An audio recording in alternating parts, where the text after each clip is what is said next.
Good afternoon. With me today is Richard Evan of Silverpop. Hi, Richard. Hi, Shimon. Thanks for having me. Thanks for being here.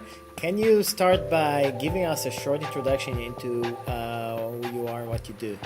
Yeah, sure. I'd be happy to. I'm the director of marketing for Silverpop's EMEA operations, so I'm responsible for all demand generation activities across Europe, Middle East, and Africa region. Silverpop, the company itself, has been around for 11 years. Started off as an email marketing vendor, so that's where our roots are.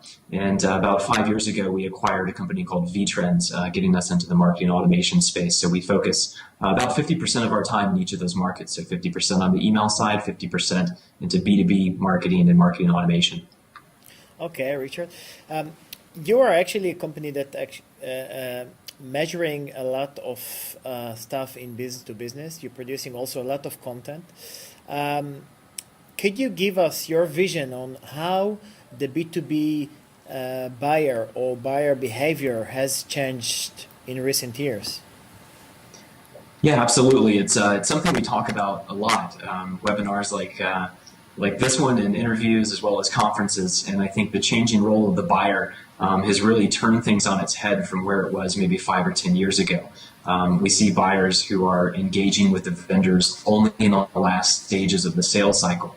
And it's created this interesting paradigm for marketers that is really requiring us to rethink how we engage with customers, how do we actually go out and generate leads, and I think more fundamentally, how do we communicate with those leads that we have come in contact with throughout the buying cycle. And there's some data that we keep going back to that indicates that leads that are coming into the top of the funnel, only about 2 to 5% of those are actually at a stage in the buying cycle that they're ready to engage with the vendor. And I think the challenge for all of us as marketers is we actually have the inverse of that going on in our marketing collateral. We probably develop 95% of our content that is developed for getting people from that last stage into the hands of our salespeople. So it's really called into question not only the content that we use, but the mediums that we use to engage with those buyers throughout that long buying cycle. Richard, the thing is, what I understand from what you're saying is actually something that we also try to pitch to our customers is that the role of content becomes a very important point of the role of marketeers, because I'm not sure who exactly said that, was it Seth Godin or somebody else, but marketeers actually change from marketeers who are doing only brochures and trade shows to actually being almost publishers. So the role of content is very central to the work. But actually what you're saying is also content will actually give us the opportunity to start engaging with our buyers in the early stage of the buying process. But one thing and one challenge we have is basically how do we know what type of content we should come up with? I mean, we are not publishers, but we understand that we need some content. Do you have some good, tips on what type of content do we need, or what do we need to think about when we're planning our content calendar? Yeah, there's a lot of discussion on that as well, and I'll be happy to add in kind of my thoughts on it. A lot of people talk about coin phrases, right? So content is king. You keep hearing that all the time.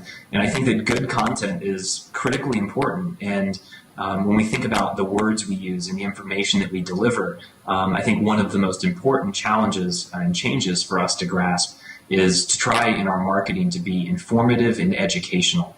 So when you think about the fact that those leads who are coming into your funnel, 95% of them have a buying cycle that's going to take quite some time to complete.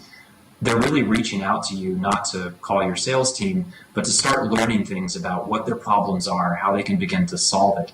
And only in the middle to latter stages do they start looking for specific vendors who can actually help them, address their unique challenges. So I think on the content and the wording side, that's one of the shifts. But I think something else that's really fundamental and it's important to us is the presence of data and the impact that data has on not only the timing of those communications, but to your question, helping us understand exactly what it is that the buyer wants to hear from us at each of those various stages. So and you're relating to data that's sort of data that will help us to understand more about our customers, so that we can actually be more specific with their needs for content. Precisely. And when we try to bucketize all of the data that's available to us, first off, it's a challenge because we have the blessing as marketers in this generation to be inundated with all the data we need to be very sophisticated and expert at what we do. But it's also that plethora of data that creates a challenge for us to understand exactly which pieces of it we need to action. And so when we try to bucketize it into three categories, we tend to look at what we call explicit data.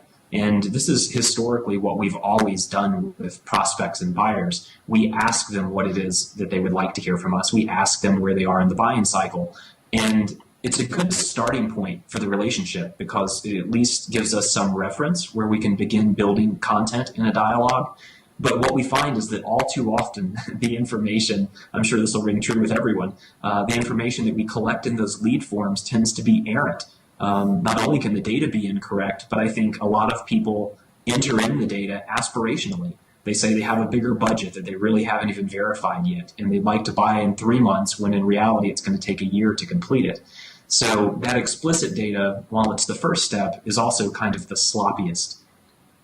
And we also have two other buckets of data. One of them we talk about as being implicit, and I think this is really what cuts through and gets us to the true intention of the buyer. It's their actions. It's what they do. How do they interact with our nurture programs? How do they interact with our website? And across all of these channels, we look at their behavior as a predictor for where they are in the buying cycle and what they would like to hear from us right then and there. So that's really important. And I think only recently we've kind of moved into this third bucket, which we call inferred data. And it's the hardest to really get your hands on and to measure and to pinpoint. But I think it's very important that we continue going down the path of trying to harness it. When I think about inferred data, I think about social dialogue. All of the conversation that's going on about your brand in the social space, what they're saying about your competitors, how they're asking their friends and their peers for recommendations. It's a good inference for us to understand what it is that they're looking for. But again, I think most marketers find it a struggle to actually action on it at this point. It sounds like a data that all of us would love to have as marketeers. So I have two questions for you, which are quite tricky. One is, how can we manage all those buckets of information in an internal system? And secondly, how can we respond on it one-on-one? That's a really good question.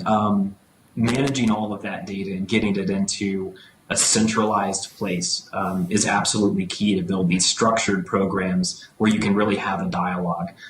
Because all too often we fall into situations where our data is in silos. So it could be in the CRM system, it might be in your email platform. All too often it's sitting around in Excel spreadsheets on your computer.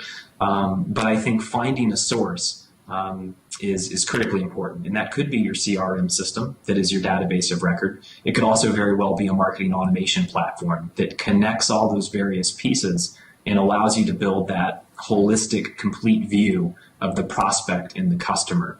So once you have all that data, you can begin building these more sophisticated programs and really thinking about delivering the content. Okay, so it is actually, the marketing automation system is still I think not known language to many people here in Holland, but I think, when you're talking about those type of how to deal with content and how to deal with the right need to the right customer at the right time, I think all of us should know a bit about it. Could you give us really like a 1 minute talk about what is marketing automation all about? Yeah, absolutely. So marketing automation is a technology that's evolved to really help marketers deal with a couple of different things that we've talked about so far. One of them is that data challenge. So a marketing automation platform allows you to create a prospect in a customer database where you house the list of people that you communicate with.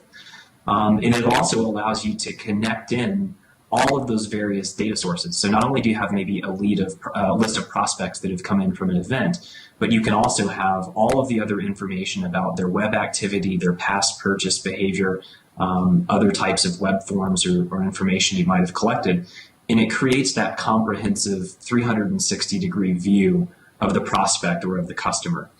And then the second thing that a marketing automation platform does is help you action on that data and actually manage all of your communications that you send out to prospects. So for instance, you can very easily build multi-step campaigns that say, as a person comes into my system through a particular lead form, I'd like to send them through this series of communications. And based on how they interact with those communications, maybe that campaign morphs and evolves over time. So when we talk about content, it's absolutely a great platform to deliver email-based content or to deliver it through the web channel into the browser. But it's also a great tool to help us understand how to build those bi-directional, two-way type campaigns where we send a communication and we listen for that implicit response, which is the action, and then we can send a follow-up communication that's exactly what the buyer or the prospect has told us that they want to receive at that time. The best news about marketing automation in general is that it helps marketers do all of that at some kind of a scale. So you could do it with thousands or millions on your list and actually run people through these programs and manage it quite effectively. Yeah. So two things. First of all, we're going to talk about this issue more in depth in our February webinar, together with you as well. Second thing is that Richard will be available on the B2B Marketing Forum on the 15th of March to talk with you about more in depth about the role of marketing automations, but also about how to share and engage with your customers to get better return investment in your marketing budgets. So thank you very much, Richard. Appreciate your time. Thank you, Shimon. And looking forward to our webinar. Looking forward to it. We'll talk soon. Thank you. Bye-bye.